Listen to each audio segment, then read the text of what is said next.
Est-ce que vous avez déjà entendu parler du VACOG?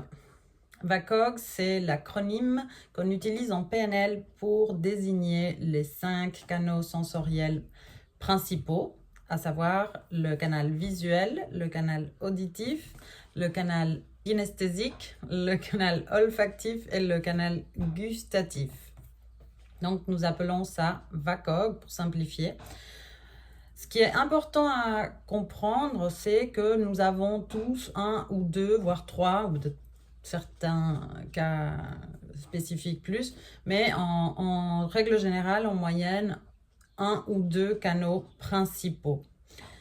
Donc, le système sensoriel nous sert de porte. En fait, c'est notre manière de percevoir le monde. C'est à travers notre système sensoriel que nous percevons le monde qui nous entoure et que nous intégrons les informations. Donc, les apprentissages, c'est comme ça. Chacun aura un canal privilégié pour apprendre et pour mémoriser.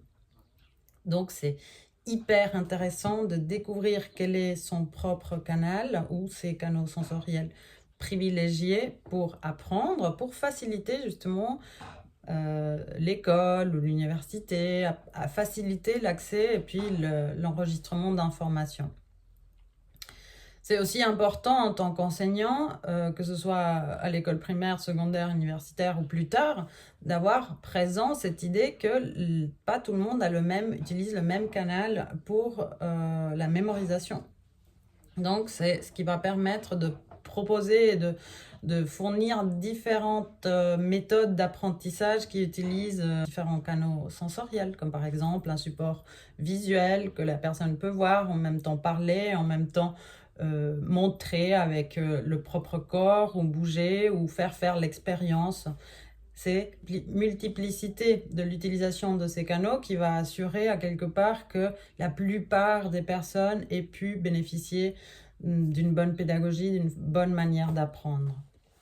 C'est aussi extrêmement important en hypnose ou en coaching d'identifier le canal sensoriel de la personne que nous accompagnons. Pourquoi? Pour pouvoir lui parler sa propre langue, pour nous intéresser à sa carte de la réalité et pouvoir lui parler sa propre langue pour qu'elle intègre mieux les suggestions que nous lui proposons ou bien les accompagnements que nous lui donnons. Une des manières pour identifier son canal sensoriel, c'est par exemple de commencer à prendre conscience des mots que nous utilisons le plus souvent dans le langage courant. Par exemple, moi, je suis quelqu'un de visuel, auditif, kinesthésique, mais je vais beaucoup utiliser tous les mots qui ont un lien avec le monde visuel. Par exemple, je vais dire à la fin des phrases, tu vois, t'as vu, mais c'est clair. Je vais faire des descriptions très colorées, très en lien avec la lumière, très lumineuse. Donc c'est tout ce qui a à voir avec l'univers du visuel. De la même manière, si on est plus axé auditif, on va plutôt parler des sons qu'on entend, ou on va dire oui, mais ça s'entend, ou quand on raconte un souvenir, on va faire appel au son qu'on a entendu, l'atmosphère, ce que les gens parlaient, rigolaient, ce que ça chantait, il y a de la musique. On va retenir des bouts d'informations qui ont un lien avec le monde auditif.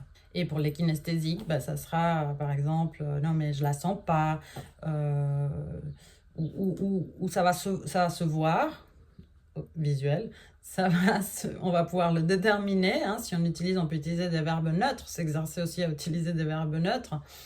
On va pouvoir le percevoir dans la façon que la personne a de bouger et d'accompagner son langage. Donc ça se voit que c'est quelqu'un de très kinesthésique, ou bien si elle raconte quelque chose qui était pénible pour elle, par exemple, elle va souffler, ça